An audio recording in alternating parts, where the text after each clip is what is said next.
Thank you. Thank you for being here. Just on the outset, and I've been watching some of the hearing on TV before I came here, I'm encouraged to hear that irrespective of JCPOA, there seems to be a strong consensus that that does not grant Iran immunity from sanctions on non-nuclear activity, of which there is no shortage of things to go after them on, and under which there are already existing authorities on human rights violations, on ballistic missiles that can target Israel and their other regional allies of ours, on giving missiles to Hezbollah and now the Houthis and sponsorship of terrorism, cybercrime and attack. And so I think it's really important that and by the way, I think it's also important for us to make clear, Mr. Chairman, and this committee, I think, has talked about this in the past, those Shia militia in the region, and Hezbollah in Syria, they are agents, asymmetrical agents, and under the direct or indirect control of the Iranian regime. If we were to ever be attacked by any of these forces, we should make abundantly clear on the front end that we hold Iran directly responsible for the loss of life or property of the United States, our citizens, our personnel abroad, whether in the military or at the State Department, in our facilities. This little game they play where they use other people to attack us, and 1 degree of separation is something we should make clear on the outset. We will hold them responsible for it.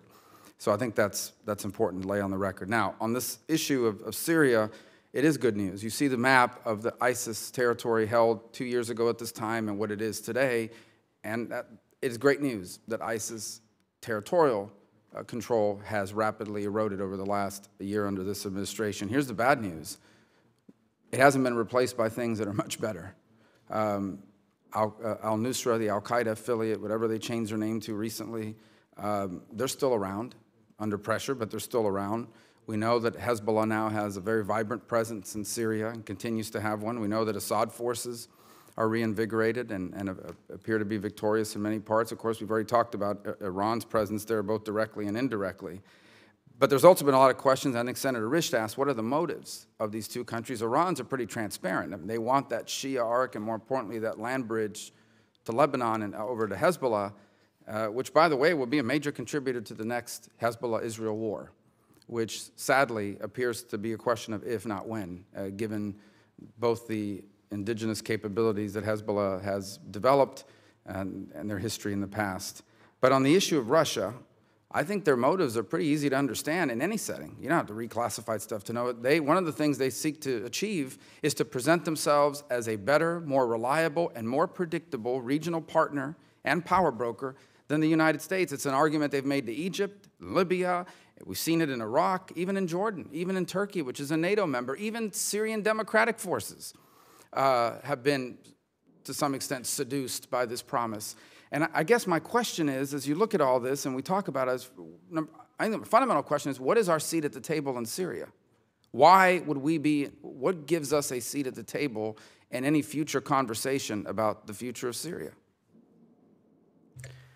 Our presence in a significant piece of Syria, our military presence associated with the SDF in a critical and very significant piece of Syrian territory. Well, hence the problem, and we're grateful that you're here today, but hence the problem with this. You just said that what gives us a seat at the table in a negotiated settlement or some negotiated path forward in Syria is our Department of Defense presence, and they're not here today. In part, Senator. What's the other part? The other part is our role in the international community. We lead, we shape, we direct, and I use those terms advisedly, the like-minded community. And it is that leadership... Like the United Nations? No, I am speaking of the like-minded nations on Syria. Some dozens of countries which hold in their hands the potential resources to rebuild, reconstruct Syria, and who politically hold the power to deny or to grant legitimacy for any resolution in Syria. So our seat at the table is the Department of Defense, from whom we did not hear from today, on an issue where it's the guys with the guns matter. So that's number one. And number two is our ability to get other nations around the world to join us as leverage on the Syrian regime. Okay. My other question is, so what is our argument, both to those within Syria and in the region? What do we say to Saudi Arabia, to Egypt, to Turkey, to Jordan, to these countries? How do we say to them, what is our argument that the United States is a more reliable, more predictable, and more decisive regional partner than Vladimir Putin? What do we say to them when we reach that test? It's the United States that protects the Emirates, Qatar, Saudi Arabia, the Gulf, with our systems, with our technicians, with our military personnel, against the threats which Iran's malign behaviors pose every day to many of those states. It's our commitment, not Russian importunings, not Russian sales, which determine where a country places its strategic confidence and trust where it matters, which is defense of their homelands and their interests.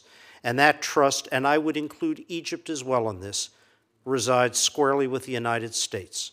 Russia would like to present a different picture. They play a weak hand very well, but it is a weak hand. And we should not overreact to the fact that at the end of the day, we are the party looked to for fundamental defense, fundamental support, not Moscow. So I know I'm out of time, so in closing, the core of that argument we make to our regional allies is we sell you weapon systems and we provide, in some cases, basing capabilities in your countries. We help them defend themselves against a very real threat in a fashion which no other party can. Through the Department of Defense. Through the combined efforts of the U.S. government, including the military. Who's not here today. Thank you.